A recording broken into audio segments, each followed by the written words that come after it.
There's a battle between Tommy Robinson and the government of the United Kingdom over what is true. They've got Tommy in isolation. That's their strategy. Do you know how he's doing? He's deteriorating. That's another thing about being in jail I've learned from Tommy Robinson is you are at the mercy of these guards. How would you describe the World Economic Forum? When I go to the UK, I see what our future will be 5 years down the road if we don't change course. Let me tell you what's terrifying about that.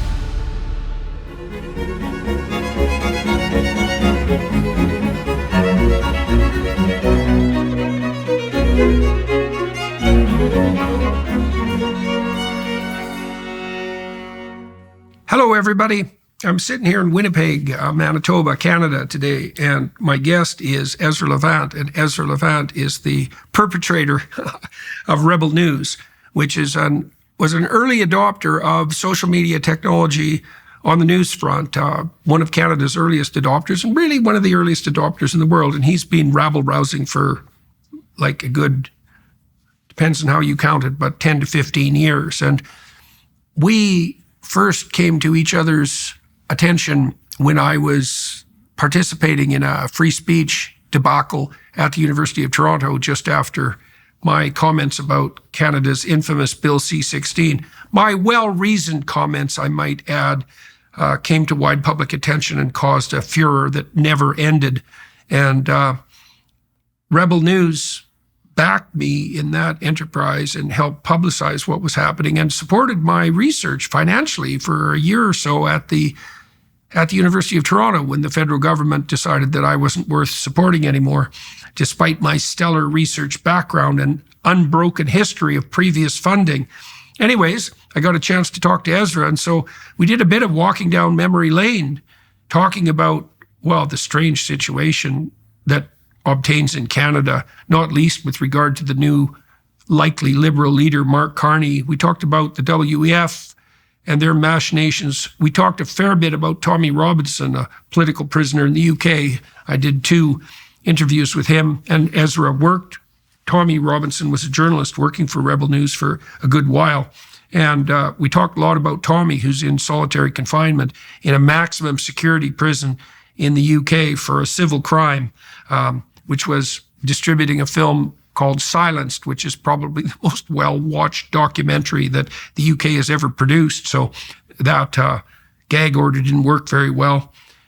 We talked a fair bit about Australia, and we talked about the political situation in Canada and the UK. We talked about the trucker convoy and about the transformation of the news media from the corrupt government-funded legacy media in Canada, say, exemplified by the Canadian Broadcasting Corporation, the CBC, and the rise of the new media, apart from wandering down memory lane.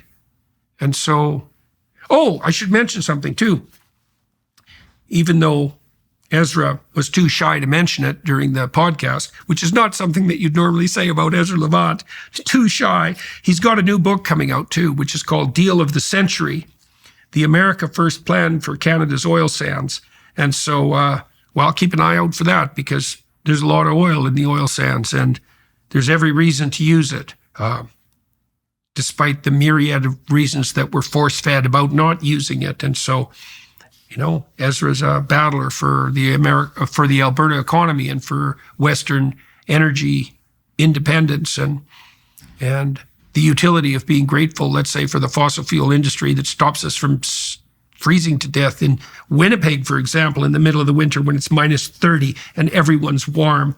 And so that's Deal of the Century, the America First Plan for Canada's Oil Sands. In any case, join me today for my discussion with Ezra Levant, head of Rebel News. They also, by the way, did a lot to publicize the truckers' convoy. Looking forward to it.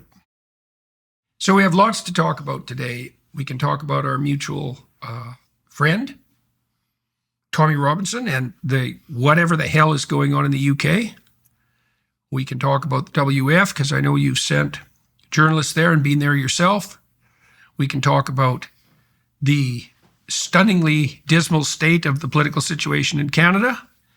And but I think I want to start with 2 other things. I want to remember how we met, and I want to talk to you about what's happened with Rebel News since then. So I want to hear how you think we met and what happened when we first began our association? I saw a courageous professor, and those words don't go together very often, standing outside the University of Toronto, making the case for freedom of speech while people tried to shout him down. And in fact, Antifa types brought loudspeakers to blast white noise. And we had our cameras there and we said, who is this? And doesn't he know that he's going to get squashed? Doesn't he know to bend the knee? And this was almost 10 years ago. And it was 2016 in the fall, yeah. And we were citizen journalists just finding our legs. Yeah. Rebel News was only born in 2015. Yeah. Lawrence Southern was there. That's right. And that was before the great demonetization and cancellation of politically incorrect videos. It was the golden age for YouTubers. So things that were raw and interesting and real just zoomed on that channel. Right. That all came to an end in early 2017 because all this bubbling, frothing conversation helped put Donald Trump in the White House in 2016. And Silicon Valley woke up and said, we did that. And so you saw Facebook and YouTube and Google learn about community guidelines and throttling and boosting something that has really been going on to this day. Well, and it's still, it's going on, except it's increasingly invisible. Yeah. We have no idea how these giant corporations, Google in particular, manipulate behind the scenes to ensure that the right slant is brought to bear not only on the content, but on the viewership and the dissemination, which is even YouTube, for example. Took us like about 6 months to figure this out. My YouTube channel, this was a couple of years ago, maybe even last year, our numbers were slipping, but my subscriber rate was continuing to go up and at a good rate. Like I accrue about 100,000 subscribers a month, which is quite a few.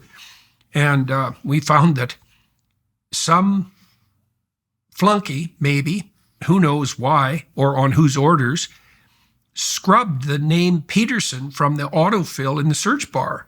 So if you typed in P-E-T, it didn't fill. It didn't fill for Michaela, my daughter, because she has a podcast, but for any Petersons, but it definitely didn't fill for me. And so that was a hard thing to ferret out, you know. It was a subtle manipulation of the distribution of the videos, because a lot of the way that people find new videos is by autofill, right? So that's just one example among many. A Google insider a few years back showed me some internal chats that they had in their company. There were more people at Google watching and talking and commenting and criticizing Rebel News than who worked for Rebel News. And we're a fraction of your size. So anything to touch your discoverability would be done. I wouldn't say a junior flunky. You're being too kind. And we know that this goes straight to the top. Mark Zuckerberg pretty much confessed to that a few weeks ago when he said he was going to stop doing that. We know from some lawsuits in the U.S., especially during the pandemic, from the White House to the FBI to the CIA, there was so many different government organizations, including to do with health, that were plugged right in to the back end of social media, trying to throttle people even like RFK Jr. Yeah, oh yeah, definitely. And if you said anything that was contrarian about the pandemic, even things that are now accepted, like the likelihood that it came from the Wuhan Virology Center or Research Center, you would be demonetized, so you wouldn't be able to sell ads. You would be throttled in various ways. You would be suspended. It happened to us. We were growing at 8% per month. Not quite the stats that you described, but back in 2015, 2016, we were the largest YouTube news service in Canada, more than Global News, more than CTV. Those are massive billion-dollar companies. We were bigger. And then, bam, in January 2017, we were cut by 85%. And then they later just took it all down to zero. We still have about 1.7 million YouTube subscribers, and I love them, and we'll always give them content. But we're not allowed to put a single ad towards them or get what's called a super chat. And we love Rumble, which is a free speech alternative. But really, Elon Musk has not only saved free speech, but I think through that saved America. How are you guys doing on X? Well, I mean, I love it. It doesn't make a lot of money for us. Yeah. But we have that kind of growth and engagement that we used to have back in the day at YouTube. And I hope Rumble continues to grow. Those guys have free speech on their mind, and they've got some big support. They're doing interesting deals, not just with social media, but cloud services. And I don't know, there's a lot of ways that censorship works. But I think the government has to get involved with rooting. Here's an example. Elon Musk and his Doge, they're going through and finding all these cases where the government has been paying regime journalists. Well, I think in Canada, if I've got this right, maybe this is misinformation. So for everybody watching and listening, there's your misinformation warning for the day.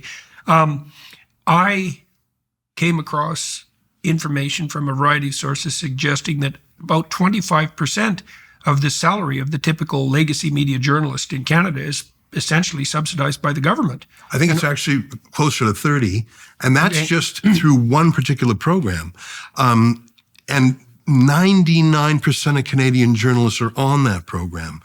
The CBC itself, the state broadcaster, is larger than all other media combined, all other news media combined. Yeah, but Ezra, they do get hundreds of views on their YouTube postings. Hundreds.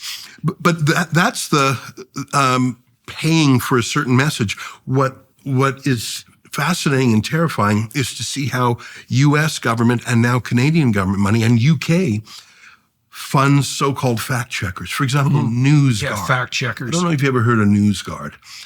The huge contracts with the U.S. Air Force for some reason.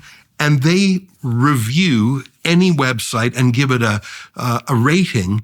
And that rating is plugged into browsers. And it basically says this is safe and this is dangerous. And it's purely political. I mean, they rate us every year. It's a BS exercise. They ask us questions about Trump. They ask us questions about transgenderism. And they ask us questions about vaccines. You can see they're pushing a very particular message track. And they censor us for our opinions, not our facts. These things are all funded by the government. Yeah, well, the thing is, if it was an easy thing to separate out opinion from fact, the world would be a much less complex place. You know, today's fact is tomorrow's opinion, and today's opinion is tomorrow's fact. And partly we're exchanging information all the time to distinguish between the two, but it's not like it's easy a priori. And so many preposterous things have turned out to be true. You know, I think the thing that shocked me most, two things that I discovered in the last 10 years, I suppose, were kind of at the top of the list of shocking realities. And one was that the public education system in North America and in Europe and in Japan, for that matter, was literally created by fascist industrialists in the late 1800s to make unthinking workers available for use in factories. They based the public education system on the Prussian military model, and the Prussians had decided they were going to train rural people to be soldiers, and the last thing they wanted them to do was think. And so that's like, I just don't even know what to do with a piece of information like that, but nothing's changed in 100. Well, that's why it's rows of desks and there's factory bells. And, you know, there was some reason for it. Rural people were pouring into the cities. Their kids were very likely to work in factories. You know, they had to learn to work by the bell, but the insistence that the products be unthinking, you know, because otherwise they wouldn't be suitable factory workers. First of all, that's a stupid theory, because you actually want your factory workers to think so they can see what's wrong on the line and help you work to continuously improve your industrial processes. The Japanese figured that out. So it was a stupid theory to begin with, but it's also dehumanizing. And, you know, that's still the ethos of the public school system. So that's appalling. And then the next bit of, you know, impossible conspiratorial reality that I uncovered was, not that I uncovered it, you know, globally, I don't mean that, but for my own edification, was that the food pyramid was formulated by the U.S. Department of Agriculture, and it was a marketing ploy. And they knew that it was going to cause an epidemic of obesity and diabetes because their own experts told them that. It's like, so. And those are, I don't even think those are particularly acute crises. Those are sort of long-standing problems that it's not, oh my God, we've got to snuff this idea out before this election, like the Hunter Biden laptop story. That's a dreadful story. So what you're talking about are big swaths of ideas. Right. And then there's the crisis ideas like the ones you just described. Which are so throttled around elections. The Hunter Biden laptop story, that's another one too. I talked to Miranda Devine. She broke that story for the New York Post. I've had her on as a guest twice. And that's another story that's just completely unbelievable. I mean, Hunter Biden dropped 3 laptops off. Not 1, 3. Now, the first question you might ask yourself is, how do you water soak 3 laptops? Right? 1, okay, you dropped it in the pool during your cocaine-fueled misery binge. But 3? And he did that a week before his father announced his run for presidency. And like a Freudian would sniff around that for about 15 years, and rightly so. And then there was a lot of damning material on there, which you think he might have thought about a little bit, unless he was out for revenge, let's say. And then, well, then the story broke, and then just a calamitous tsunami of absolute lies. They knocked the New York Post off of Twitter, and that's the oldest standing newspaper in North America. I think Alexander Hamilton, I think. Yeah, it's a bit tabloidy, and and nonetheless, it does some very good work, and certainly the work it did on the Hunter Biden laptop story was good. And then they called it Russian disinformation, and this is like weeks before the election. I truly believe that was enough to throw the election. Now, it turned out maybe that it was worse for the progressives that Trump had 4 years to think in what would you call exile, because here he's back and he's been thinking for quite a while. And then those intelligence agents signed that document that said it had all the earmarks of a Russian disinformation. It's such a funny phrase, that's isn't it? For sure. You know how conniving and miserable and wretched and deceitful and traitorous you have to be to come up with a line like that? Yeah. It's like, well, we have to convince the American people that this is a hoax, but we know it isn't a hoax, so we have to walk the line very carefully. So if it comes back to bite us in the ass, we can say, well, it would just, all we said was that it had the hallmarks of a Russian disinformation campaign, not that it actually was one.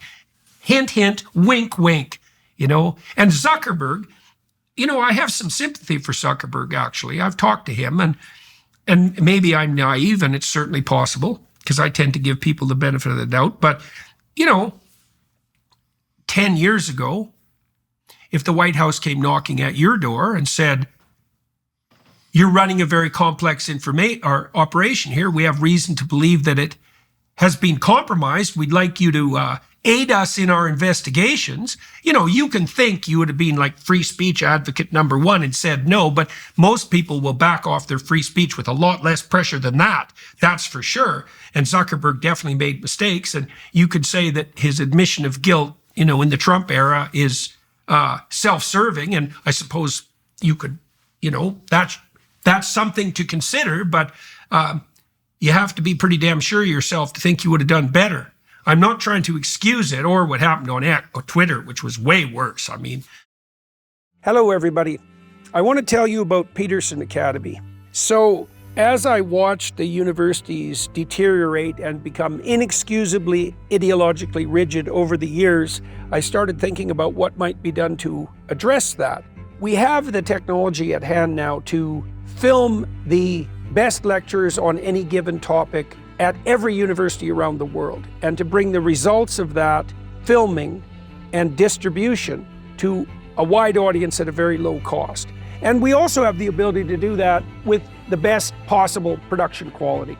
And so I started working with my daughter and her team on Peterson Academy a number of years ago, and we launched in August. We have about 40 courses on our platform now. We're producing for a month, and I think I can say without hesitation that they're the best courses that you can obtain on topics associated with higher education anywhere. And they're beautifully filmed and produced. There's a very inviting and welcoming social media element to Peterson Academy, and it's all available at an eminently reasonable price. We set out to produce the best education platform in the world, and I think we managed that. Go to Peterson Academy and gain access to the kind of education that was once reserved at the best institutions for the most elite and privileged of students, and change your life in consequence. Well, we only know what happened to Twitter because Elon Musk himself revealed it. He sort of opened up his own kimono to show the world. Yep. I've got to think it was the same at YouTube, Google, Facebook, Instagram. They just haven't been as forthcoming. Elon Musk is very unusual that way. Yeah. And what I find... and there is misinformation and disinformation campaigns. It's not like TikTok isn't run by the Chinese communists, and it's warped a whole generation of young women because that's where they get all their information. Yeah. And 18 to 35-year-old young women in the United States have political views that are way out of alignment with everyone else's, hyper-progressive and liberal. And there's absolutely no doubt that the Chinese communists are fomenting discord using TikTok. Obviously, clearly, in a documented way. And they're tracking too, because today's 15-year-old, in 5 years, he'll be 20, and maybe he'll be a soldier then. And maybe at 25, maybe he'll be think of if you're tracking someone and all their conversations and all their networks and all their friends, and if everything they say is being recorded from their gestures to, and if it's all being backed up in big data in Beijing, you're talking to a kid today, but in 20 years from now, you've got some dirt on someone. Yep. And I mean, TikTok is so addictive. Elon Musk said the algorithm, he felt it pulling on his mind. He had to shut it down. It's an amazing algorithm. It knows what you like almost more than you do. And that's what makes it so... more, certainly explicitly more than you do, definitely. And the thing is... people won't admit to what they like. And not just that, maybe you forgot what you said in that phone call 5 years ago. How can it forget? It never forgets anything in some ways. Yeah. And there is some reason to be terrified about it. But I think Donald Trump has decided if there's going to be AI, let it be in America rather than in China. Well, that's Musk's take on it too, is that, this is a dreadful war, this AI war, because these AI systems use reinforcement learning, and that's how biological systems learn.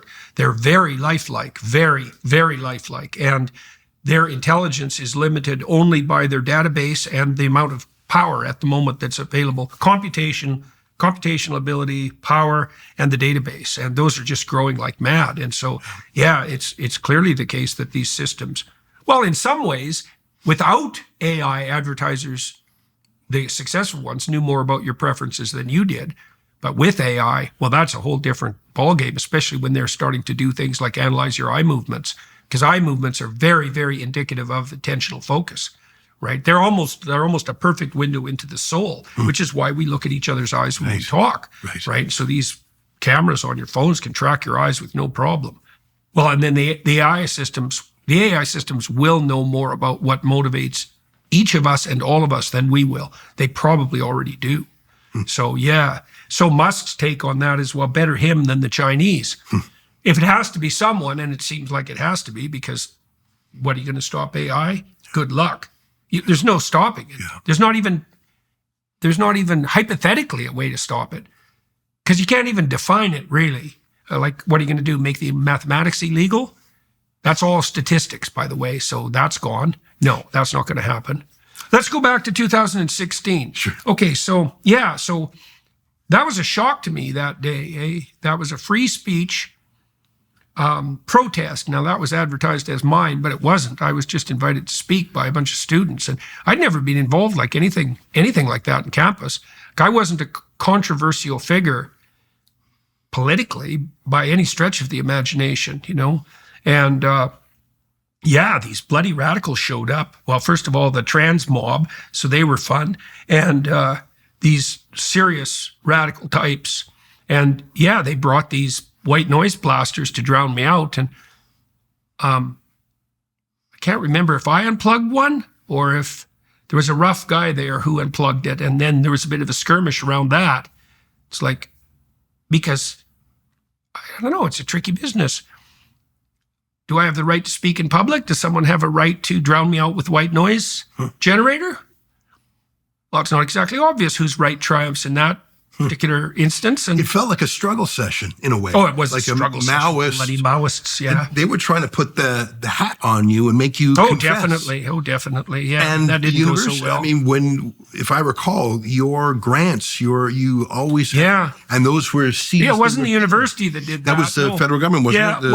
Social sciences. So one of your requirements as a professor essentially is to generate enough grant funding, usually from federal agencies, it's probably not a good idea, by the way, to keep your lab running to fund your graduate students. And there's small grants in Canada, but they're one thing I would say in favor of the Canadian granting system is it doesn't take all your time to write the grants like it does in the United States.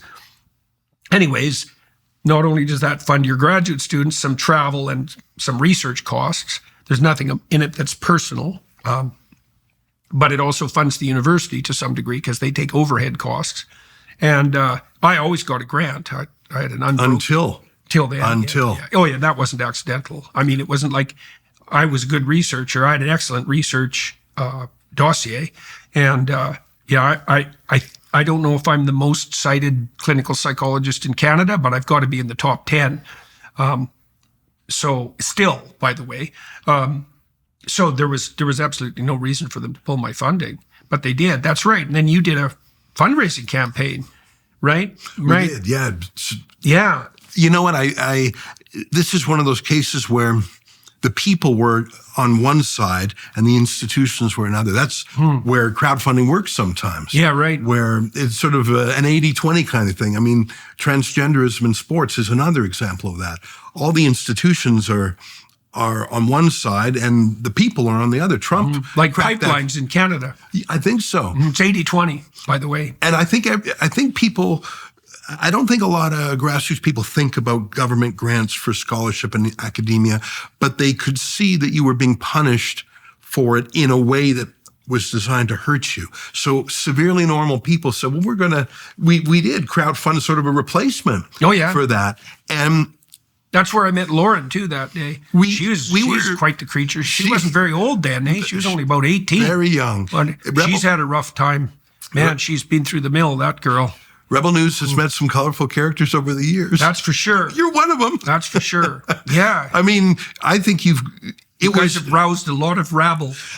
But I think that's healthier than the alternative, which is a conformity. In these controversial days, air it out, hear it out, let the both sides clash. And that's what YouTube was like. That's what we got rolling with what we called citizen journalism. Everyone calls it that now. Yeah, you were early adopters of that. Yeah, I used to be with a real TV station called Sun News Network. There were 200 folks. It had real studios across the country. My studio in Toronto was $1 million studio with 5 people working in the control room. It was a real operation. And a billionaire named Pierre Carl Pelledo put a ton of dough into it. But it was sort of euthanized by Canada's TV regulator, the CRTC. How? Well, in the end, the TV network had to do deals with different cable companies. Will you carry it? What channel will you carry it on? Will you? How much will you charge customers for it? How much will you pass on to Rebel News? And all of these things are regulated. And so the regulator basically euthanized it and said, we're going to give you a few. Like regulators turn into censors at the drop of a hat. Like it's happened in the universities. And in the UK, they're Ofcom. They have right. Especially with media, that's how you can kill it. Yeah. And they killed Sun News, and I resolved that I would never put myself in a position where a government regulator could do that to us again. So we went all internet. We didn't try and do anything in a real TV or real radio. Right. But in the last couple of years, what was your? Okay, you talked about some of your motivation for doing that on the bureaucrat side, let's say. How do you think it was that you saw that opportunity existed on YouTube? And I started putting my lectures on YouTube, I think in 2012 or 2013. It was really an experiment, right? What the hell is this video on demand? It was all cute cat videos at that point, right? It looked like nothing. That was before Google bought it. But I thought, well, on-demand video, permanent. That's a revolution, man. That's a revolution. So what were you thinking about in relationship? Was it specifically YouTube that you gravitated towards first? Well, yes, because I had a YouTube experience that I'm going to say saved my life maybe 5 years or almost 10 years earlier. Let me tell you the story really quick. I was the publisher of a print magazine called the Western Standard. You know, we would print it on paper and mail it out every 2 weeks. It's even hard to imagine such a thing existed now. And this was when the Danish cartoons of the Muslim prophet Mohammad caused such a fuss overseas. I think that was late 2005. Yeah, right. And you're not supposed to print an image of Mohammed. That's right. Well, at least there's some interpretations of Islam that make that claim. Right. And the noisy ones definitely make that claim. Success in business isn't just about offering an amazing product or service, though that's certainly essential. What truly sets thriving companies apart is having powerful, reliable tools working behind the scenes to streamline every aspect of the selling process. These are the systems that turn the complex challenge of reaching customers and processing sales into something that feels effortless and natural. That's exactly where Shopify enters the picture, transforming the way businesses operate in the digital age.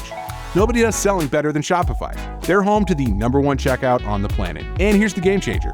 With Shop Pay, they're boosting conversions up to 50%. That means fewer abandoned carts and more sales going to your bottom line. In today's world, your business needs to be everywhere your customers are, whether that's scrolling through social media, shopping online, or walking into a physical store. Shopify powers it all, seamlessly connecting your business across the web, your store, customer feeds, and everywhere in between. And here's the truth. Businesses that sell more sell on Shopify.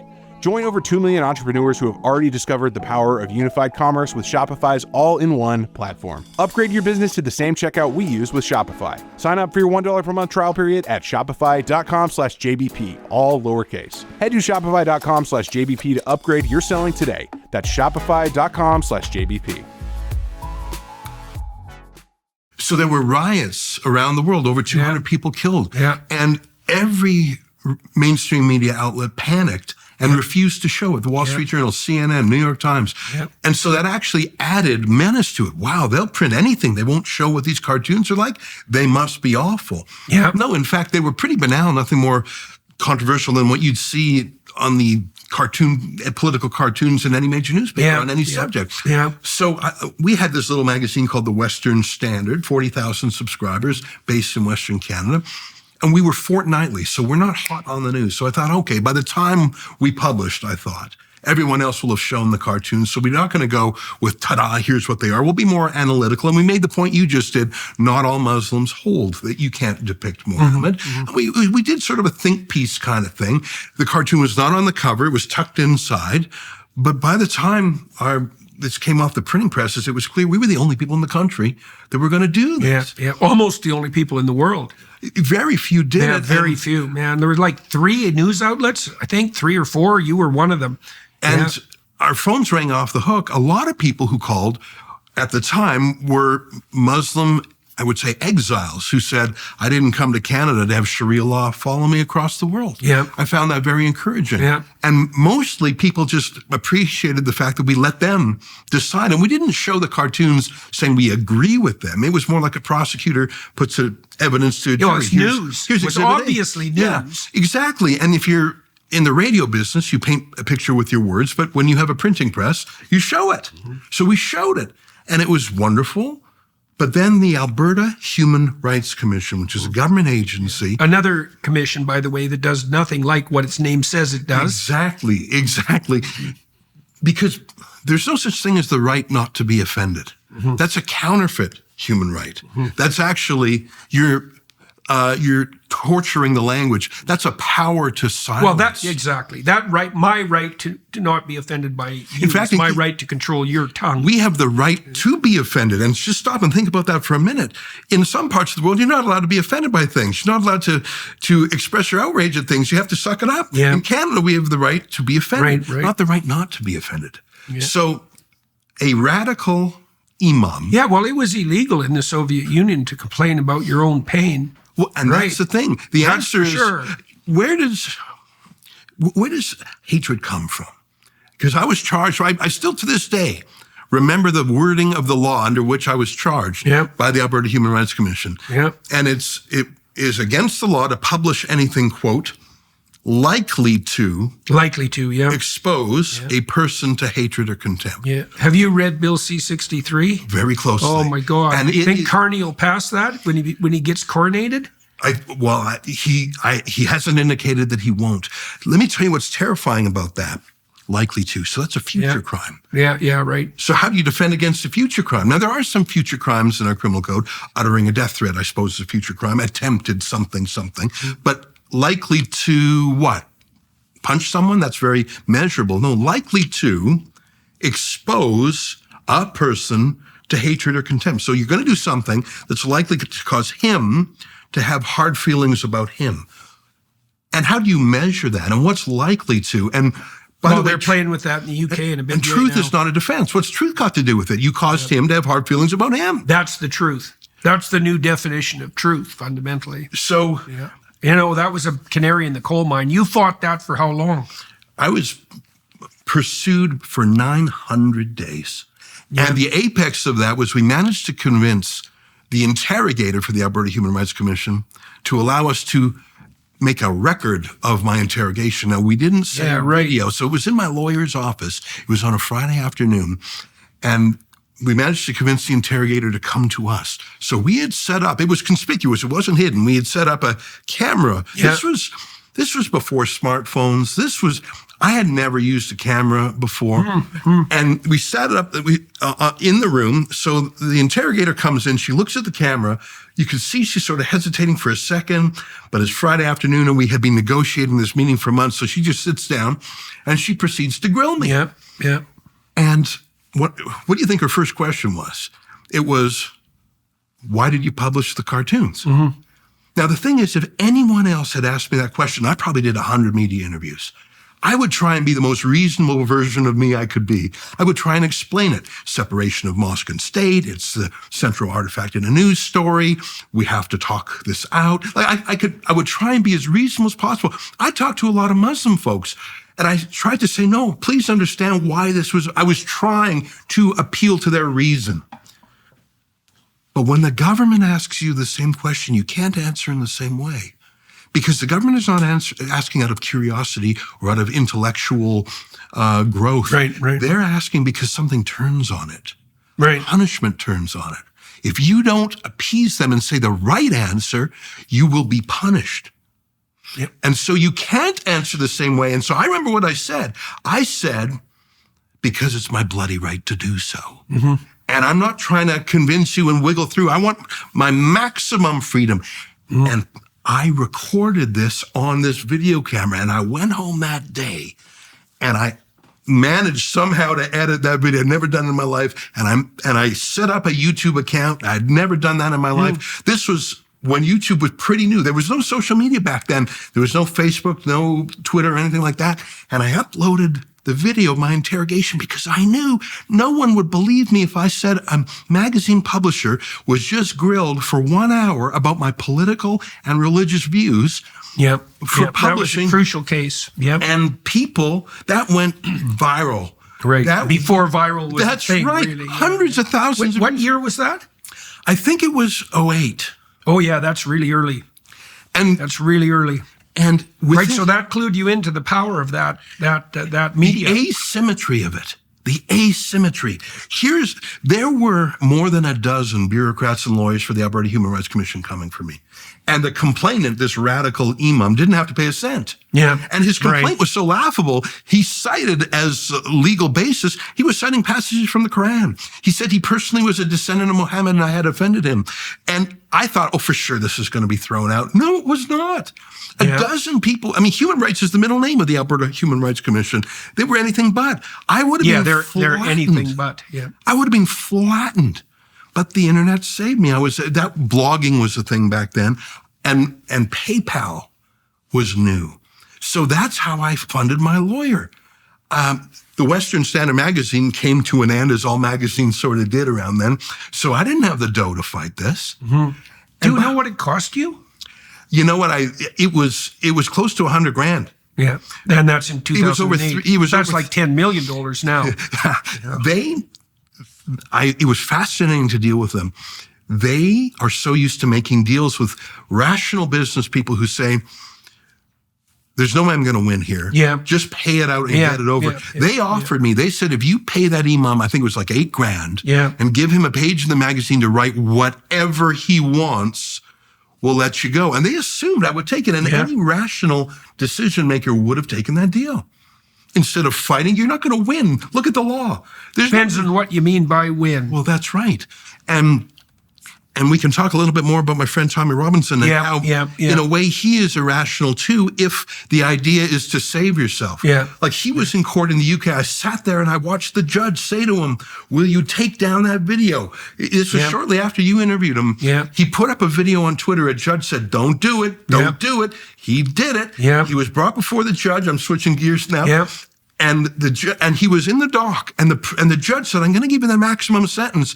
The video had been seen 55 million times. Yeah. The lodge said, "You take it down now. I'm going to lop months." Silenced? That's right. And Tommy wouldn't bend the knee. Yeah. Well, he was out of the country too, and he went back for his trial. He went back. He was I know. in Spain. We talked about that, and well, we discussed the pros and cons of him staying away or going back to face the music, and Socrates, when he was sentenced to death by the Athenians, they thought he'd run. Like they told him, "We're going to try you 6 months from now. Hint, hint, Yeah. wink, wink. Yeah. Why don't you get out of town, you troublesome old goat?" Yeah. Because otherwise, the axe is going to fall. And he went out and had a little discussion with his conscience, and it said, "Don't run." Yeah. Well, I visited Tommy in Spain and came back with him on the flight because we thought he would be arrested the minute he landed. They waited a few days and they picked him up strategically so he could not attend a rally. Oh, yeah. And let me talk about that moment just for 1 second.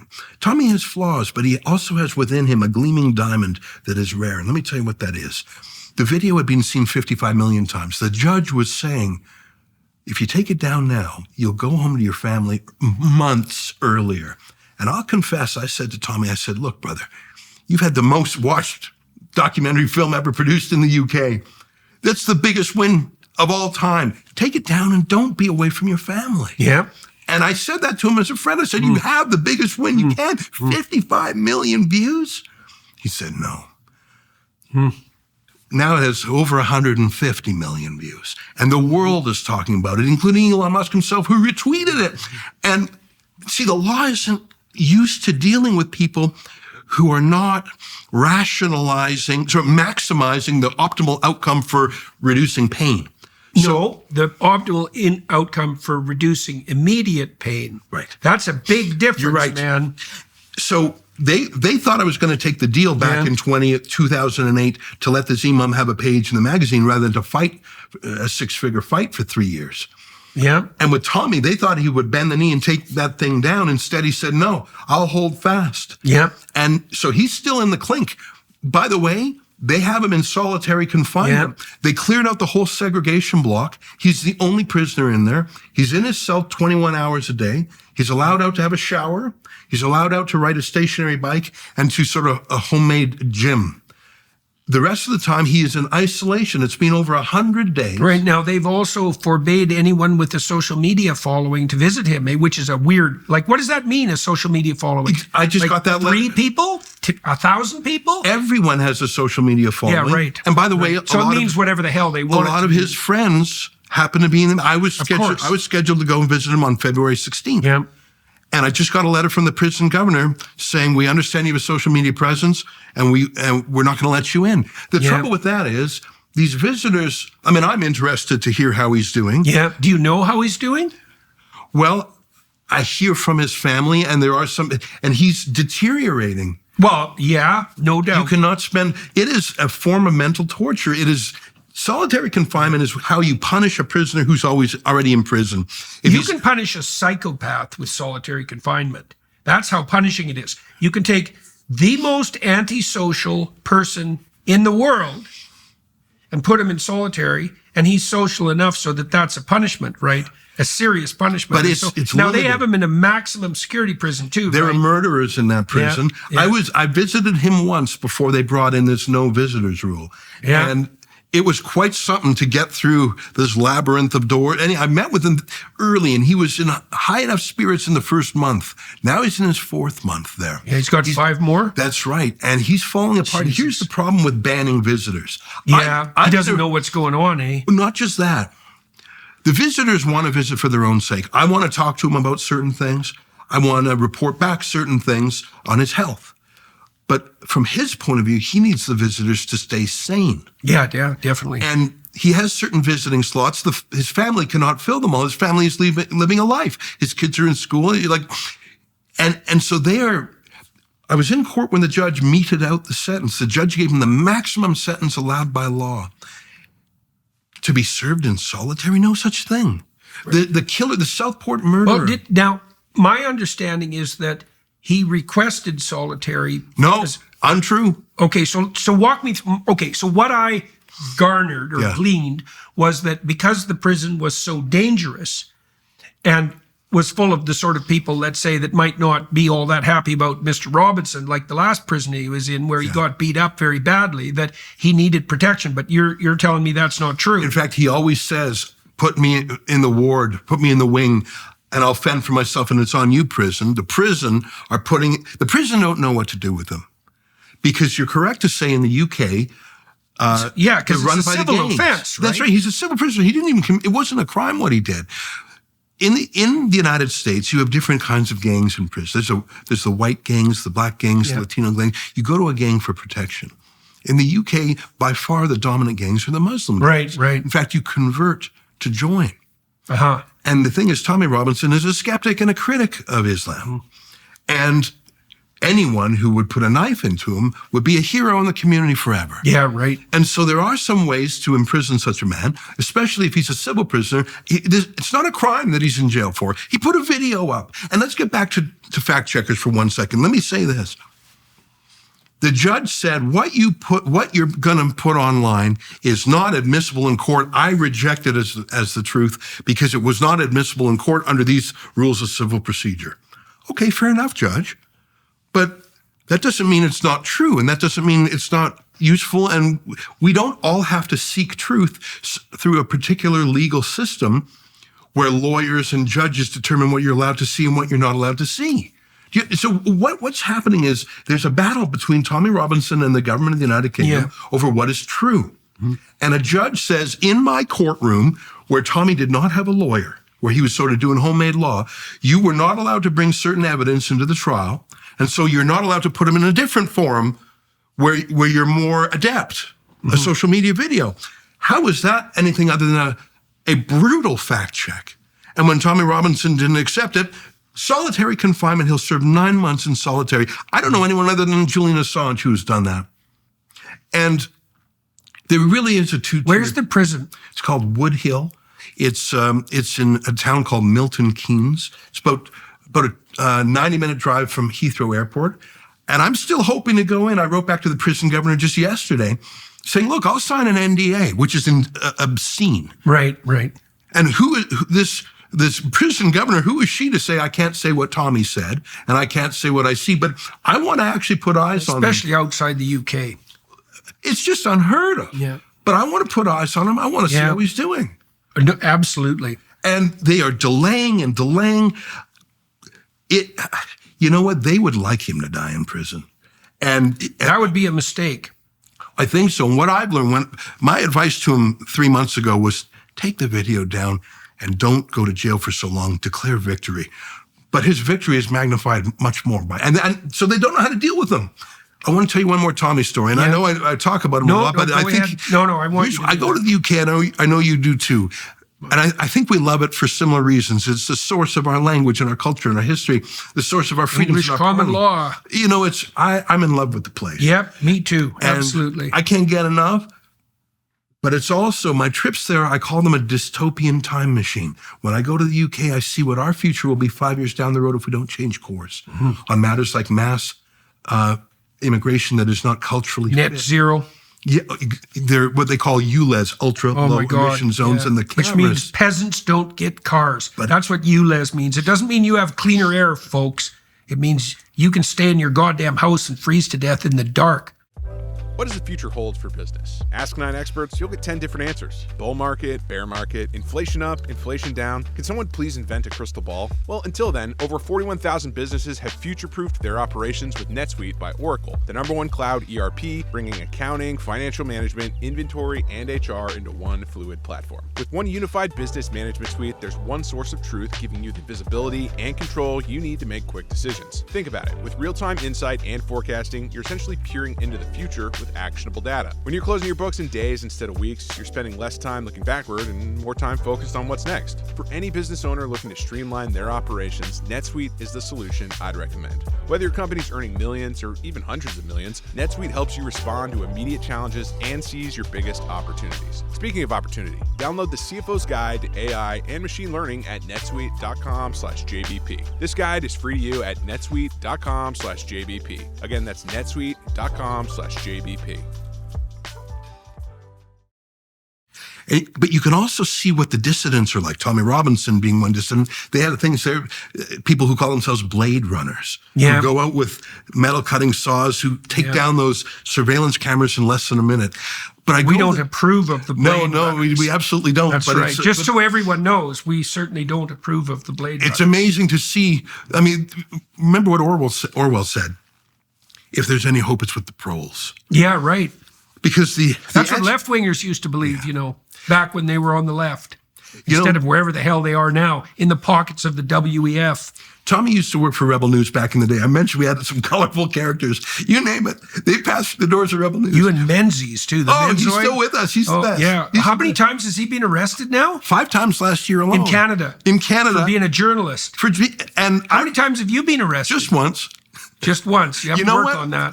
But I was arrested. I was on the street near my neighborhood. I live in a fairly Jewish... This is in Toronto. In Toronto.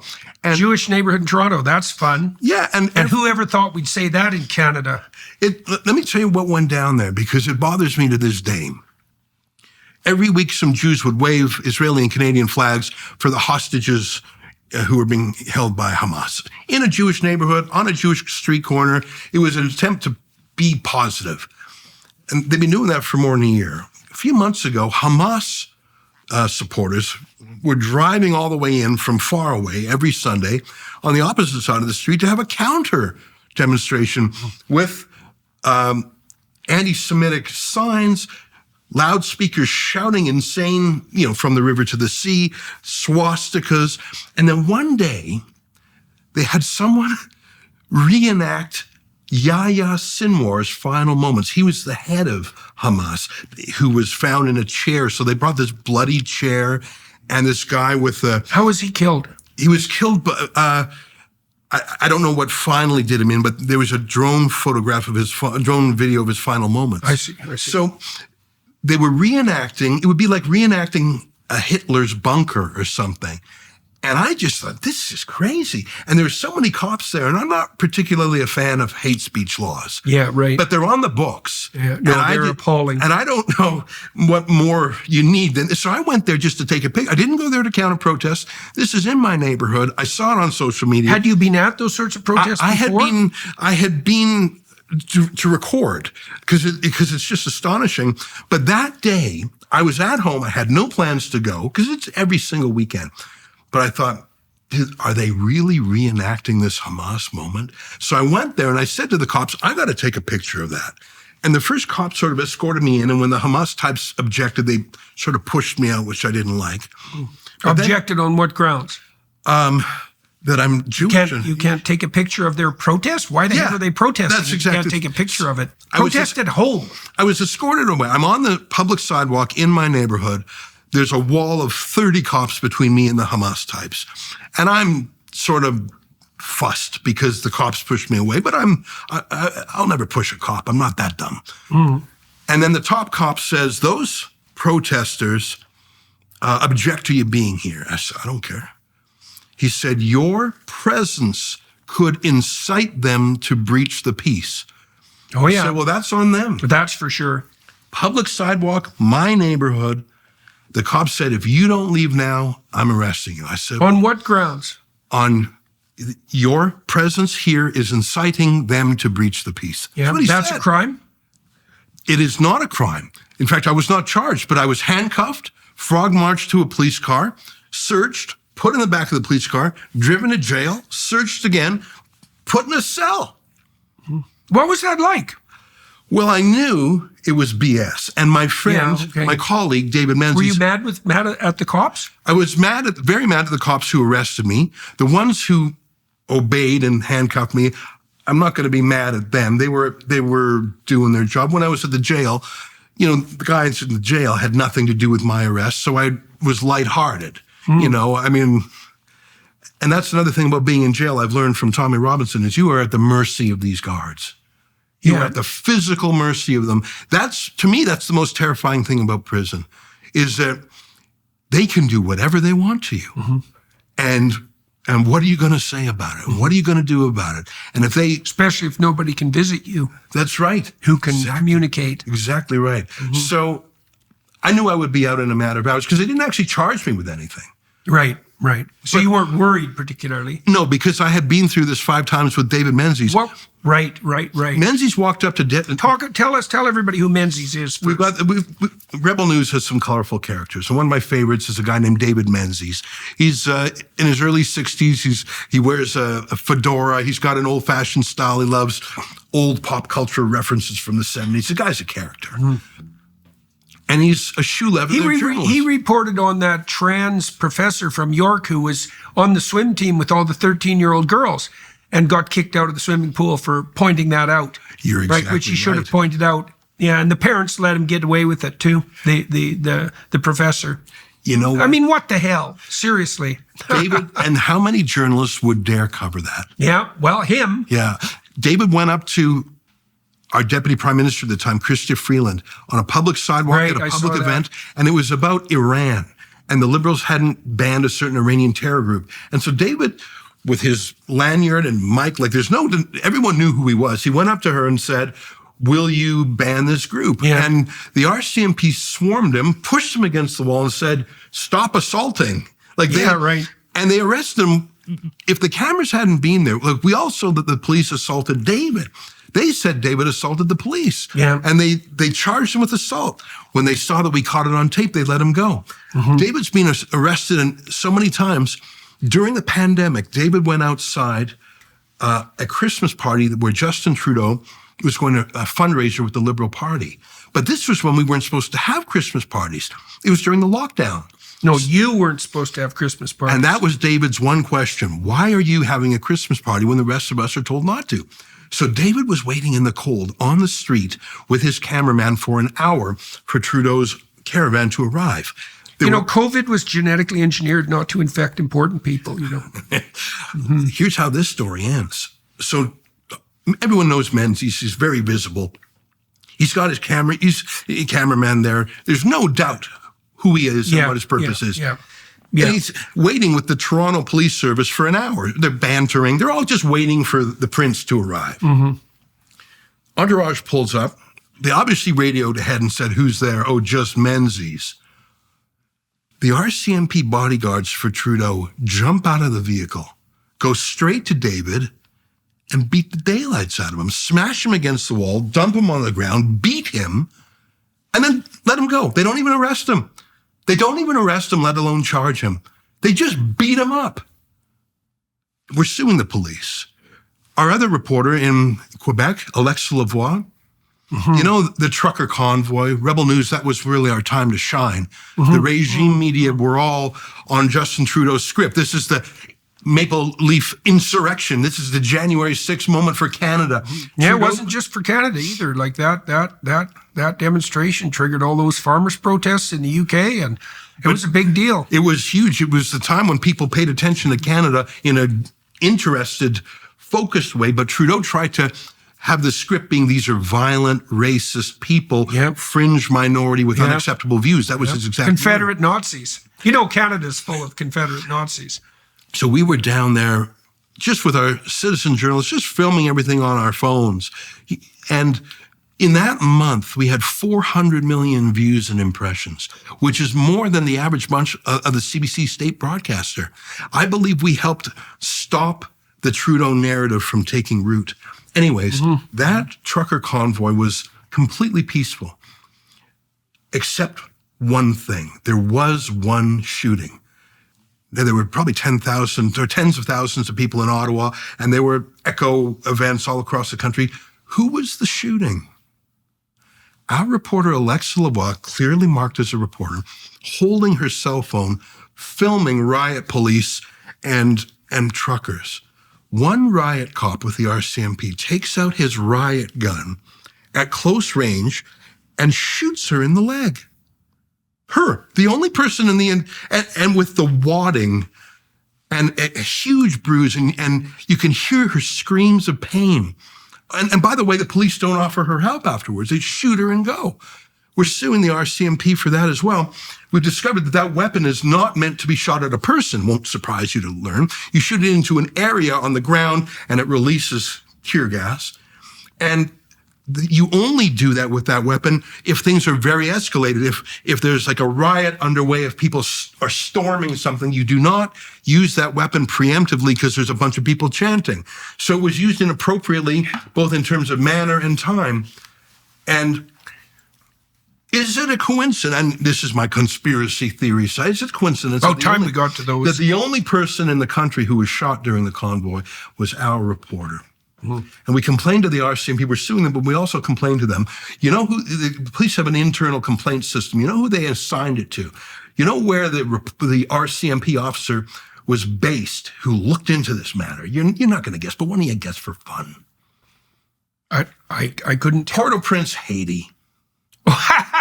No, I wouldn't have guessed that. I got to tell you. The RCMP, as part of Trudeau's outreach to the Haitian community in Montreal, has RCMP officers stationed in Haiti to teach them how to be cops. You can accept that or not, but that was where the cop who was going to do this investigation of the shooting of Ezra Levant, our reporter, was based. It's so absurd. And the RCMP... So what's the status of that investigation? We're still proceeding. Oh, the investigation? Yeah, and the court case. A whitewash. Yeah, of course. David Menzies arrested 5 times. Yeah. Ezra Levant shot. We brought our whole team to Montreal to cover the curfew. I don't know if you remember, but Montreal had a curfew. Yeah, I know. I think from 10 p.m. to 5 a.m. Yeah. Sick or not, jabbed or not, you couldn't leave your house. Yeah, I know. Now, journalists were exempt, as if journalists are some higher class. So we had a reporter who would go out, and the police would hassle him.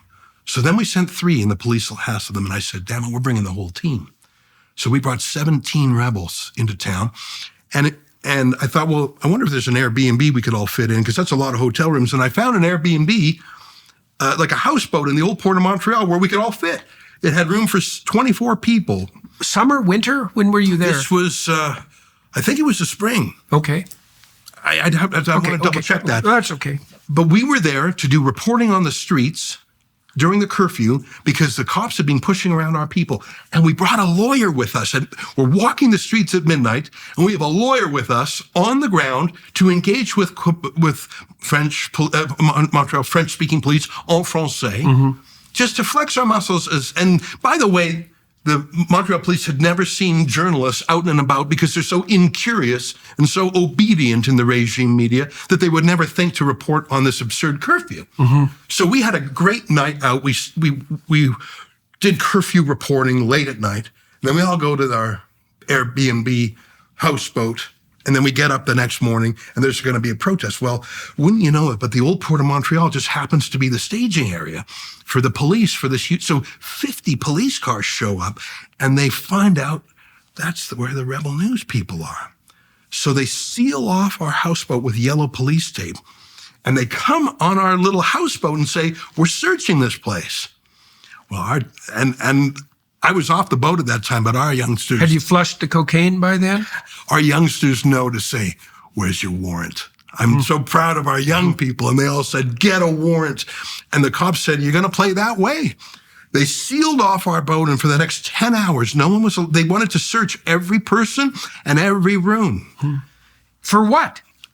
It's not yet clear.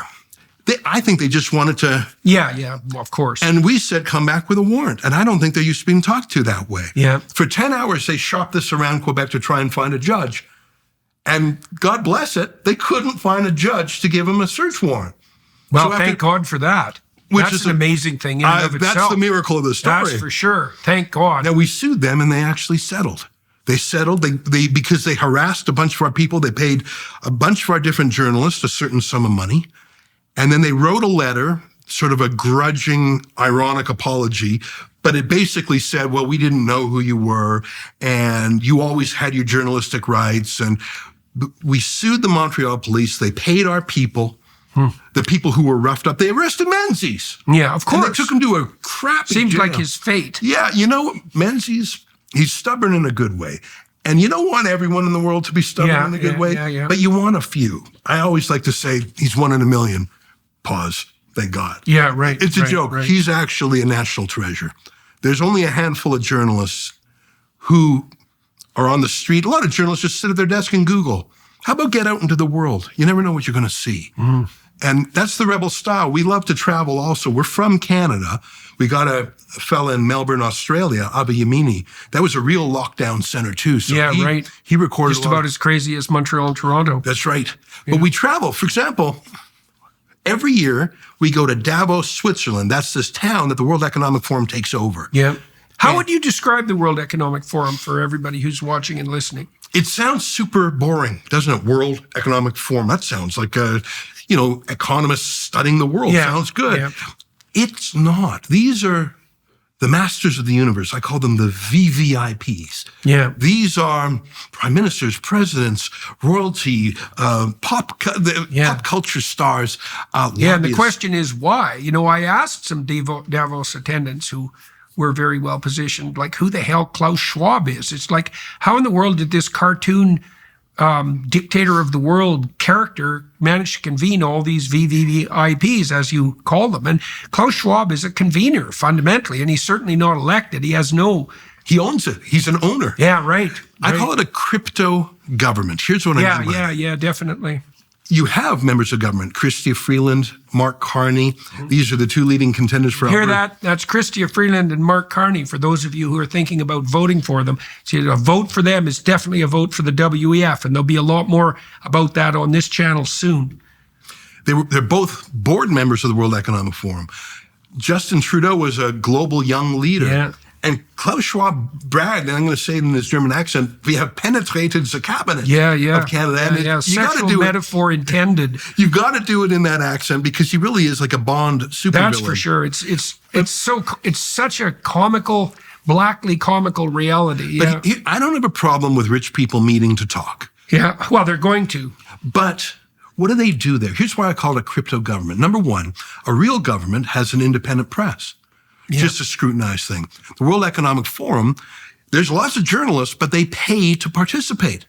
So they'll never be skeptical or accountability journalists. We go, but we are not allowed in. We're kept outside the security perimeter because we ask unvetted questions.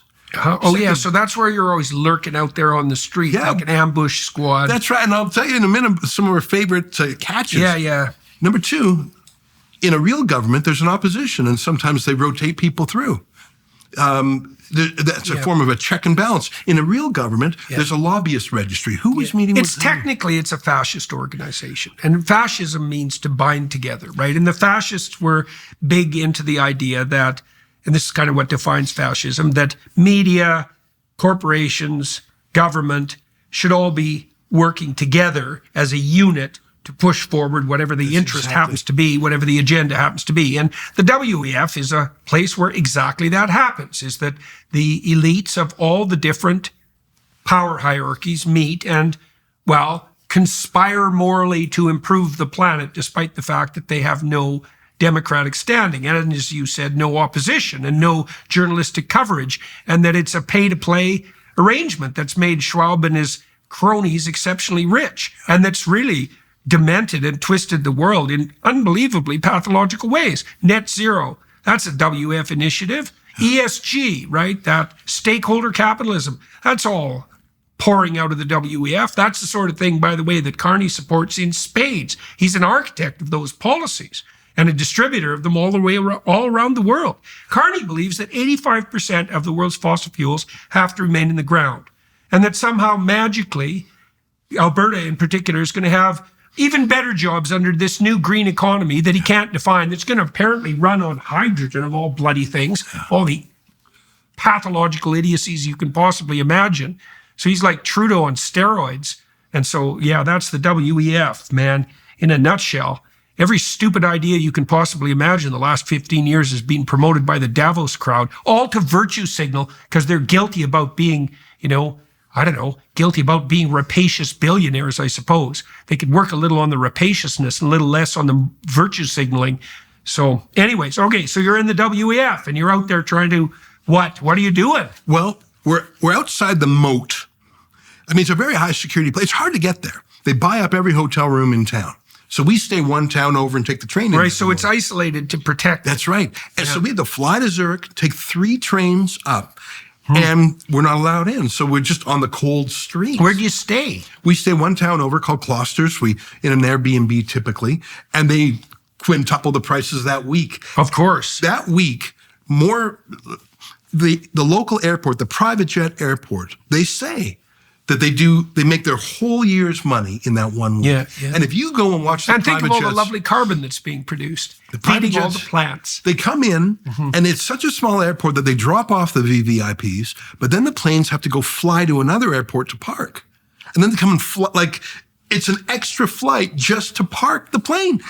I've never seen anything more carbon intensive. And then there's helicopters. Probably got slightly greener around Davos. That's right, because of all the CO2. Yeah. You know, they're against fuel and they're against food, even though No. They're against fuel and food for peasants. And that's so they're in their private jets, but you have to take public transit.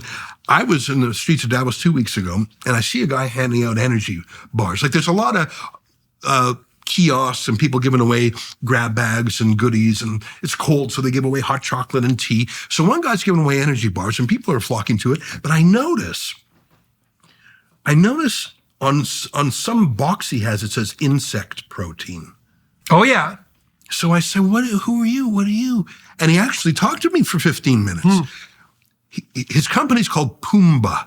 And if you know your Disney movies, there's a character that eats insects called Pumbaa. Right. But on this candy bar, it does not say the word insect anywhere. In the ingredients, in tiny print, it uses the Latin genus and species for the mealworm. Oh, yeah. It's ground up. It's like Adolphinus diaperinus or something. Sounds delicious. I don't think 1 in 1,000 people, 1 in 100,000 people knows what that is. And he was giving them away, and he was saying there's insect protein in it, but no one heard him. I was there with my cameraman. I said, did you hear him? He said there's insect protein in it. And some people were repulsed by it. Others didn't care. They are doing creepy and weird things. Bugs are the right thing to do creepy things with. If you want to eat bugs, I'm not going to say don't. But don't sell it or give it away and hide it. There's a lot of strange things going on in the World Economic Forum. And I feel like you need a T-shirt that says that. A lot of strange things going on in the World Economic Forum. Rebel News. Rebel News were sort of scruffy. And I mean, I say the drawbridge comes down and these princes walk out onto the town, and we're there. These grubby peasants asking questions. Out of the gutter. 2 years ago, I think it was, we scrummed Albert Bourla, the CEO of Pfizer. This year, we scrummed Larry Fink, the CEO of BlackRock. They're fun. And we had a lot of questions. We asked 70 questions. I later count. We walked and talked with Larry Fink for 9 minutes, and we asked 70 questions. He answered 0. In fact, his bodyguard sort of pushed us a bit, and then Fink took out his cell phone, put it right in our face, click. I said, you intimidating me? I'll tell you my name. I'm going to make, it was so weird. Well, you haven't been on social media much, Ezra. But, and Albert Bourla, we were asking real questions. Yeah, we were annoying. I'll grant you that. Yeah. But like my first question to Larry Fink is, have you spoken to the president yet? Are you moving away from ESG? Yeah. And are you going to come to his way of thinking like Zuckerberg did? I really am curious, because Larry Fink is a real... Yeah, because Vanguard has moved away from ESG to some extent. So it was a real question. Yeah. And then I asked a bunch of questions. I said, are you putting your ideology above shareholder returns? Like if you're making investments, the definition of ESG. Yeah, and that's a real question. And maybe I was fairly polite. I said, Mr. Fink, etc. Why would he walk with us for 9 minutes but not deign to give us an answer? And Albert Bourla, the same thing. We said, when did you know that the vaccine didn't actually block transmission? You said it was 100% effective, then 90, 80, 70. So when did you know? I asked him real questions, and my colleague Avi Yamini did too. The fact that we were on the street and not vetted disgusted these men. Both of them had probably done 10 interviews that day, but the interviews were with trusted partners who had actually paid to attend the World Economic Forum. The idea that they would be in an unscripted moment and owe an answer to anyone was beneath them. That contempt, if you ask me what is the World Economic Forum, that's what it is. It's these masters of the universe who like to hang out with other masters of the universe and who have contempt to talk about humanity, but they actually hate people. And I've been going for 4 years, and you never know what you're going to get there. Yeah, I'm very afraid that that's exactly the sort of attitude that characterizes Mr. Carney. And I'm more convinced about that after reading his book quite carefully, Values. It's like, yeah, he likes humanity, but, food, shelter, clothing, and heat or air conditioning for you or your car. Do you get to have a car under Mark Carney? Yeah. The globalist utopian types, they'd like to see a 95% reduction in private car ownership. Right? This is the place that came out with the think piece. You'll own nothing and you'll be happy. Yeah. Or else you'll bloody well be happy, or at least you won't get to complain. Yeah. You'll own nothing and you won't get to complain. But let me say one thing. I've just spent 10 minutes criticizing the World Economic Forum, but I'll say this, and it's probably a compliment of Switzerland more than the World Economic Forum. There are hundreds of very well-armed police and military in Davos with big firearms. Yeah. It feels extremely safe, by the way. They have never once tried to stop us from scrumming these VVIPs. Oh, yeah. As long as you don't touch them, not that I would ever touch anyone. Yeah. John Kerry, the former Secretary of State and climate ambassador, he walks around all the time and he actually talks to us while we walk. It's very interesting. And like all these VVIPs, Larry Fink had two sort of tough guys with him that pushed us a bit. But as long as you don't touch the VVIP, you can scrum them. The cops don't care. In fact, I think the cops get a kick out of it. You'd think the cops in Canada would get a kick out of it too, really. Well, they've been politicized by their mayors and police commissions and all the way down. The police in Canada are becoming more political every day. In Switzerland, they would never do what they did to me or to Menzies or to Alexa Lavoie, never do that houseboat raid. They actually are gentle police with a light touch there. Yeah, well, it's a terrible thing to think of that harder-handed, politicized police presence being part and parcel of Canada. That's really not a good thing. Yeah. Yeah, and I think you guys, love you or hate you, or maybe a bit of both. You guys have been canaries in the coal mine for Canada for a long time.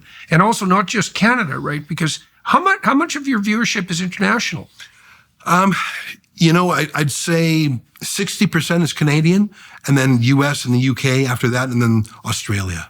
But right, so 40% international. Is that primarily the US or the US, and then it's such a big population center. That's right, and then the UK, especially when we covered Tommy, because the domestic media in the UK, they're uniformly against him, which is strange because it is strange. So many ordinary Brits really follow Tommy. Yeah. How many people do you think were at that last rally? That was 2 weeks ago? Maybe something like that. It's February 9th today, and so it would have been about 2 weeks ago. And that was a free Tommy Robinson rally, right? That's right. And I couldn't get any reasonable estimate of the number of people that showed up, and it was peaceful again. Yeah. There's been a bunch of rallies that Robinson has been involved in or at the core of that have been, like the trucker convoy, markedly peaceful, right? And that's very weird because you'd also expect them to be sewed with agents provocateur who are there to cause trouble, to discredit the organization. But even given that, those rallies have been peaceful. And you can see in the UK that the working class, the genuine working class, like the actual inhabitants of Britain, are not happy and hold viewpoints that aren't well represented by the standard political parties, and certainly not by the media. Yeah. The city of Rotherham. Yeah. Depends on how you measure the size of the city and the county. There's about 100,000 souls there. So about 50,000 are women. Take out the children and the old people. I don't know, is it 25,000 women of a certain age? 1,400 of them were raped by rape gangs. And when I say raped, I don't mean raped once. Right. I mean every night for months or years by multiple men. Yeah. But these were working class British girls. Yeah, they don't count. And the rapists, over 80% of them were British, Pakistani Muslim men. Yeah. So you had the perfect storm. You had girls who were nobody's nothing. Oh, what are they? Nothing. Slags. And then you had perpetrators. Oh, we don't dare mention them. Yeah. And so this went on for years, for decades even. Yeah. I know it's one of those crimes that has look. And that's just I always think of my mother when I'm having a conversation like this. I took my mom to Australia and I traveled with her and her sister, and they're conventional Canadians, and they were accustomed to believing CTV, believing Lloyd Robertson, believing the CBC. And for a long time, that wasn't completely unreasonable, right? The legacy media in Canada, like most Canadian institutions, was pretty damn solid. Centrist, pretty reliable. And then it wasn't. And that started probably 15 years ago, maybe something like that. But when you guys, popped your head above the turret. And you imagine someone like her or her sister, these conventional, hardworking, middle class or working class Canadians who are accustomed to trusting their institutions. And then all of a sudden, all of that goes sideways. And they're asked to believe things like what we're talking about. They're asked to believe that the food pyramid's a scam and that the school systems were set up by fascists and that the WF is a global conspiracy of crypto-fascists who want to take everybody's vehicles, and that there are gangs operating at a scale in the UK that involve maybe 1 million girls. No one knows, right? No one knows. Yeah. And even that's like, is it 10,000? Yeah. Is it 100,000? Yeah. Is it 1 million? Oh, we don't know. Well, maybe you should look into it. Well, if you're in the shoes of a person like that, you either have to believe that everything that you thought was true in your life is flipped upside down, or that you're being scammed by conspiracy theorists. Well, of course you're going to believe the latter, because why the hell wouldn't you? Yeah. And you have to kind of be dragged. Even Michael Schellenberger, he broke the W-Path story, right?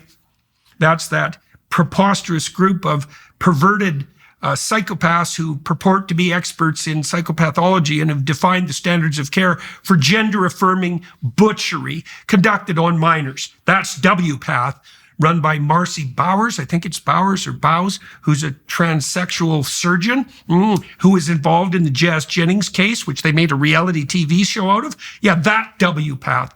Well, Schellenberg told me when I interviewed him that I'd interviewed was it Helen Joyce or Abigail Schreier? I talked to both of them, who were early investigators into the gender-affirming scandal. He said when he first heard the interview, he couldn't believe it was true. Yeah.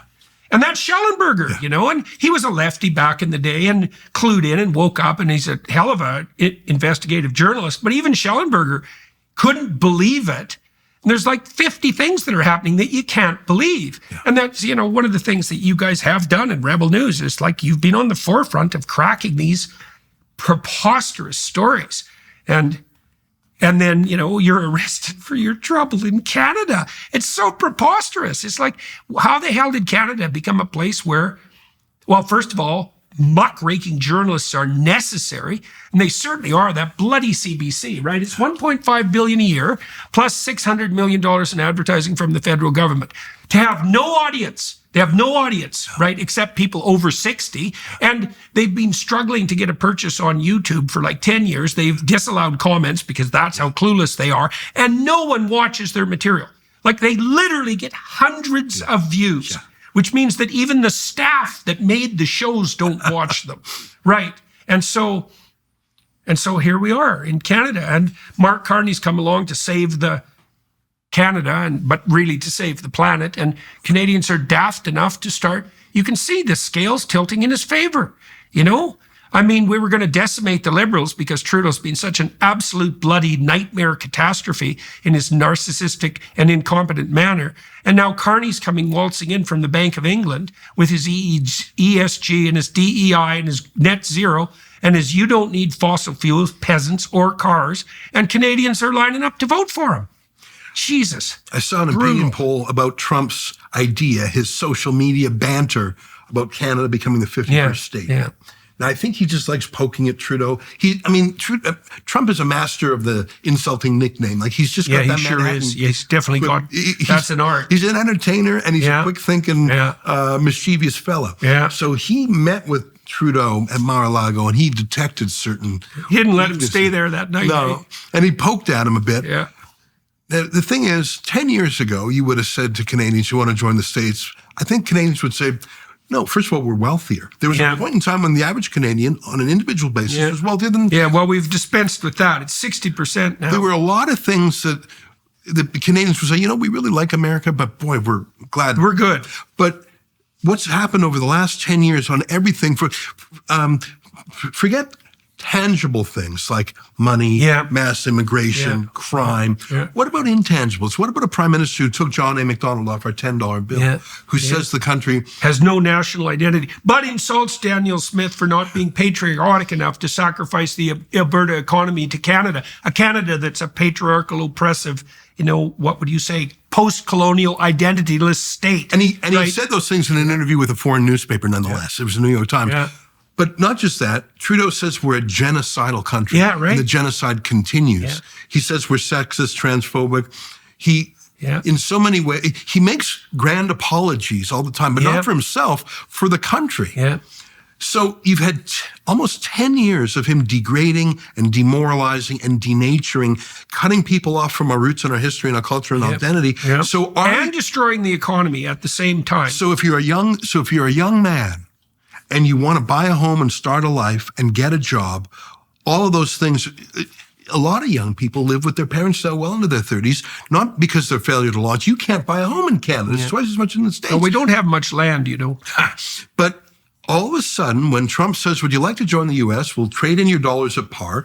There'll be no tariffs and you'll have a strong military. Yeah. You know what? You're a young man. And for 10 years, you've been told by Trudeau that your country means nothing. It's just a hotel. Worse than nothing. And here's this strong, masculine guy who's commanding authority, and he truly is making America great again. And when he says that, it's plausible. And when he says he's got these monsters like Musk on his side who are tromping through the grapevine. And the world is bending the knee to him, whether it's the Japanese prime minister or a Korean investor or whatever. Oh, yeah, and he just made a deal with the Japanese prime minister. $1 trillion deal. Yeah.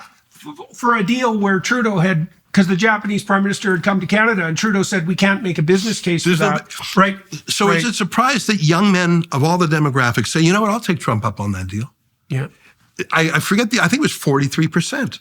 I think 43% of young men, I'm going from memory here, said, yeah, we'll take that deal. And that's without a campaign. That's just based on a few tweets. Casual. And Instagram. Yeah. And there's many things to love about America. I mean, there's an amazing number of things to love about America. But imagine abandoning your history, your culture, your tradition, your borders, your institutions. That's how Trudeau has eroded in the country. Yeah. And I don't blame Trump for finding that weakness and shaking it. Yep. That's what you do when you're America first. You get, and when you're negotiating. And I don't think Canada's learned a damn thing from it yet. I mean, the Quebec premier came out this week and basically said there was no damn way they were going to put pipelines across the country. Right? You can't make an economic or a global case for that. It's like, hey, have it your way, buddy. Where do you think your transfer payments are going to come from if Alberta decides to pack up and leave? I think that Mark Carney's ideas are 10 years too late. 10 years ago, carbon taxes, ESG, wokeism. Yeah. And he made a little statement the other day saying he's for wokeism. In his mind, that means inclusiveness. That's not what woke means one bit. Yeah. So he knows exactly what it means. He knows to the degree that he knows what anything means. He absolutely is the World Economic Forum candidate. Absolutely. But I think that and a leader rather than a follower, because Trudeau was a follower. Right. Carney's a leader. Carney is smart, and Carney is a doer. Like, you don't get those chairman of Brookfield, the governor of the Bank of Canada and the Bank of England. Yeah, well, and he looks to Canadians, and you can understand this. Carney looks like someone with vast international experience and credibility. Gravitas. Yeah. He looks the part. Yeah, he certainly does. Well, Trudeau looked a certain part to it quite effectively. But this is different. Carney has that senior statesman appeal, but values that, and then for Carney to announce his leadership as an outsider, it's like that icy. So you're going to start off on with an American preposterous TV channel. Lie. Hey, I'm an outsider. I can't imagine any American candidate for president announcing their candidacy on a foreign network. Could you imagine Trump or Kamala Harris announcing they're running for the president of the United States on the BBC? Yeah. But absurdly, Mark Carney announced his candidacy in New York City. I think if Carney takes over, he's going to win on March 9th. Yeah. And then he's going to do a deal with the NDP, and he will become prime minister till October without ever having won an election. I think they'll stretch it out till September of 2026 because there is some grounds for presuming they could do so. Well, look, what's the alternative? Yeah. At the moment, unless things invert in the polls, if Carney led the Liberals to an election, they're going to get decimated. So why would you do that? Right. I'm also worried about foreign meddling. Carney is deep with China, communist China, and that's been a problem in Canada. There was the various CSIS, that's Canada's spy agency, saying that the Chinese Communist Party interfered in at least 11 electoral districts. Trudeau turned a blind eye to it because he was the beneficiary of that. In fact, communist donors would come and make donations directly to the Trudeau Foundation. I'm worried about ties to China, and I'm worried about ties to Iran. And I just don't think that Canada is going to survive as a first-ranked nation if the Liberals aren't turfed this year. Are we a first-ranked nation now? We're clinging on by our fingernails. The only reason we're still a first-ranked nation is because Europe has done itself in at about the same rate Canada has. And we're lucky that we're right next to America. Not only do we benefit economically, but a lot of their cultural discussions wash over into us.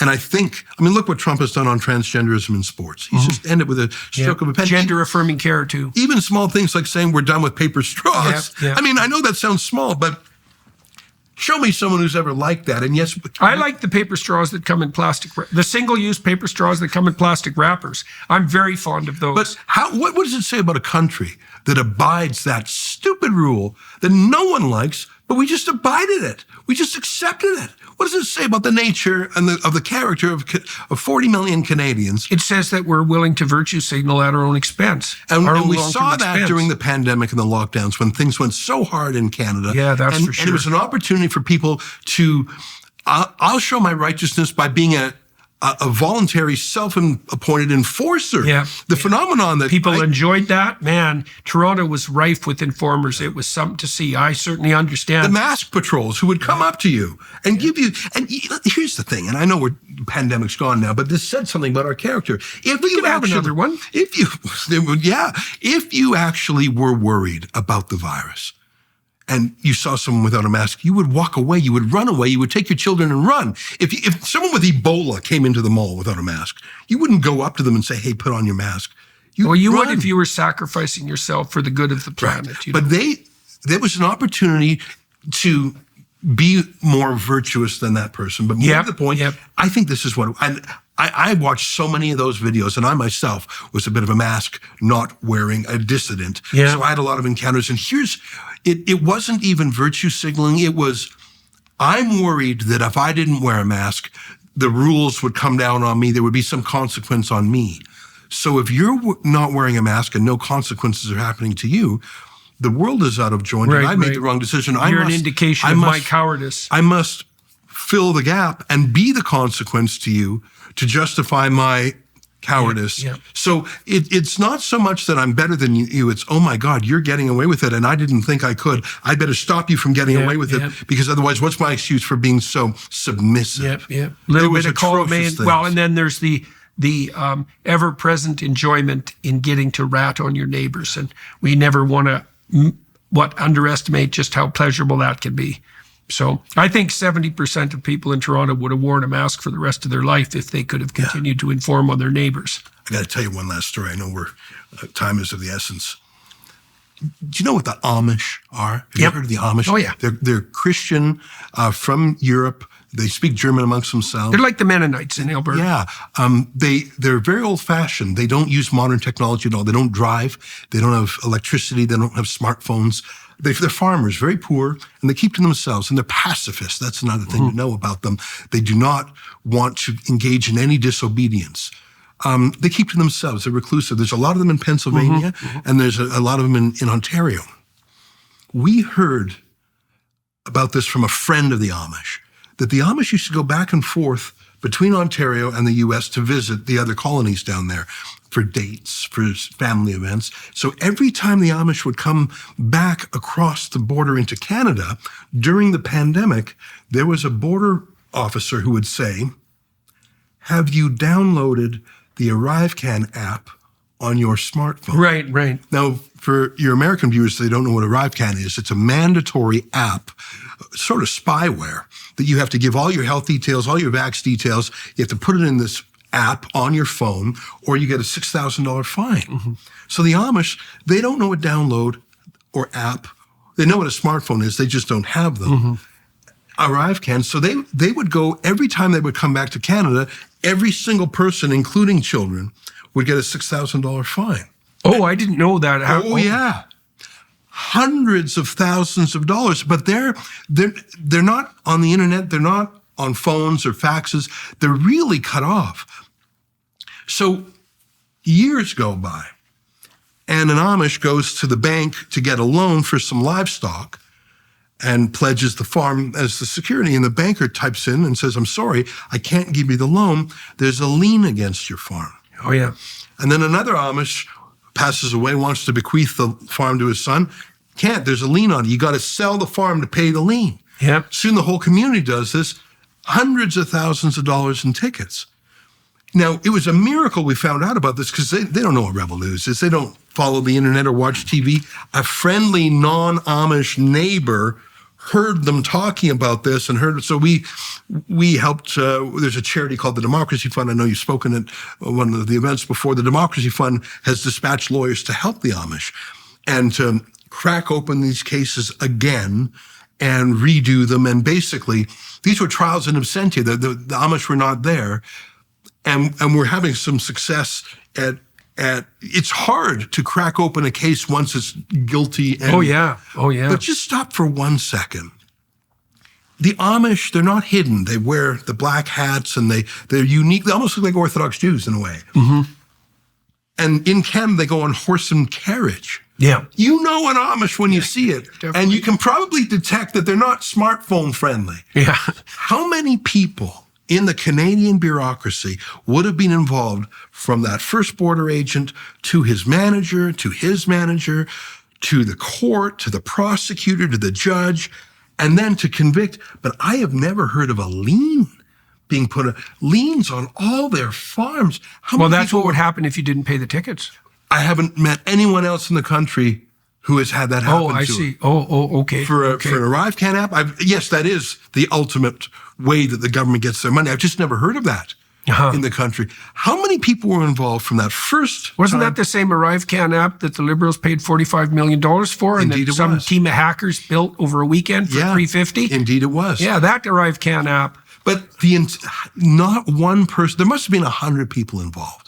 Not one person said, What the hell are we doing? what are we doing? Not one person. Yeah. Not one person. Now, I'm not saying that's Canada only. I bet stupid things happen in America too. In fact, the Amish were persecuted in America. That's why they became politicized. Under the Biden administration, they started cracking down on raw milk. Yeah. And I think that the Amish realized their way of life was in jeopardy. And so a very un-Amish thing to do was they became political. And you probably saw the footage also of these horses and carriages with the Trump flags. Yeah. I've never seen an Amish do that before. They must have thought this is do or die time. That's one of the reasons why Trump carried Pennsylvania, is because the Biden administration was an existential threat to the Amish way of life, including no connection to the government, just natural living. Very, very interesting, the contrast between America, but the Amish in Canada, they're being helped by the Democracy Fund now, so I'm pleased. So let's close with just a bit more about Rebel News in general, and then we'll go to the Daily Wire side. I think I'll talk to you on the Daily Wire side about the Alliance for Responsible Citizenship, because I know you went to our first conference, and so we'll chat about that. We can talk a little bit more about the Trump administration and what Elon Musk is finding and USAID. And so if you want to join us on the Daily Wire side for that, please you feel welcome to do that. The Daily Wire makes all these podcasts possible and, follows me all around the world. I'm in Winnipeg today. I was in Florida yesterday and Washington before that. And they set up the camera crews and everything wherever I go. It's extremely useful and handy and make all these YouTube videos possible. And so, we do an extra half an hour on the Daily Wire side, and that's for subscribers only. But if you're inclined to follow, all my material from the last 15 years, including a bunch of specials I did too for the Daily Wire, Western Civilization, specials on marriage and vision and success, and on Exodus and the Gospels, that's all available there as well. So, give it a shot if you're inclined. Ezra, why don't you let people know where they can follow Rebel News? Like, what's the best place to watch you, or the multiple places to watch you and your intrepid, troublemaking, rabble-rousing reporters? Sure. rebelnews.com is our homepage, and some of our talent are on Twitter. You can follow us on Twitter also. It's just Rebel News Online. And we're mainly operating in Canada. We have Avi Yamini based in Melbourne, Australia, but we love to travel to World Economic Forum, to when there was a big freedom of speech rally in Sao Paulo, Brazil, when the Brazilian government banned the entire Twitter app for everybody. Yeah. We went down there. I've never been in a crowd of 100,000 people, or maybe it was 200,000 people. It was astonishing. And they actually were rallying for freedom of speech. I'm so glad we went. So that's the kind of kamikaze flight to Sao Paulo for one day to go to a rally and come back. We just went to Maui, not for a vacation. Sure, Ezra. That's what Trudeau says too. You know? How's the wildfire reconstruction going? I want to know because I got some friends in LA who want a premonition of what's to come. Yeah. It's been 18 months since the wildfires destroyed the town of Lahaina. Yeah. 95% of the lots have not had a brick of reconstruction. They're just covered with gravel. But FEMA, the Federal Emergency Management Administration, has set up camps of tiny homes. A year and a half into it, and there's all sorts of schemes to take the land and do other things with it. Low-income housing, environmental housing. The same thing's going to happen in LA. And obviously, it's heartbreaking. A year and a half later, Maui's a beautiful place. That city is a heartbreaking place. And over 100 people died in that fire too, and there was politics in that. So Rebel News, we love covering Canada. We love covering Trump. We have a reporter in the United Kingdom now, Sammy Woodhouse. She was one of those 1,400 girls in Rotherham. She was the whistleblower. She was the one who rang the bell. She was the one who broke the silence and went to the newspapers. Sammy Woodhouse, moral authority, resilient. She's our new reporter in the UK. So Rebel News is here and there, but we also travel to find the news where we see it. Let me give you an anecdote. I went to the town of Dundrum, Ireland. I know you haven't heard of it because it's less than 200 people there. It's like a picture book. It's so beautiful. And then the Irish government contracts with the local hotel to take over all the rooms and moves in 240 military-aged migrant men. And in one fell swoop, Dundrum is now a minority Irish village. Just what is going on over there? And Rebel News... In Ireland? In Ireland. There's a crazy country for you. Yeah. Man, if you want a country on the forefront of every woke nightmare you can possibly imagine, you'd be hard-pressed to find a better example than Ireland. Yeah. I mean, they resisted the British for centuries. They resisted domination, but they're welcoming it now. I don't understand it. Yeah. They never colonized anyone. They don't have some repentance to do. They don't have to pay reparations to anyone. They're the ones. Why are they doing this? I don't know. It's astonishing. I'm glad I visited Ireland while it was still Irish. Yeah. And I would say to anyone out there, go visit that beautiful country while it's still Irish. Well, we've got another half an hour to do for the Daily Wire. Good to see you, man. Thank you very much. Thanks for coming to talk to me in Winnipeg. Thanks for having me. Yeah. And to everybody watching and listening, thank you very much for your time and attention.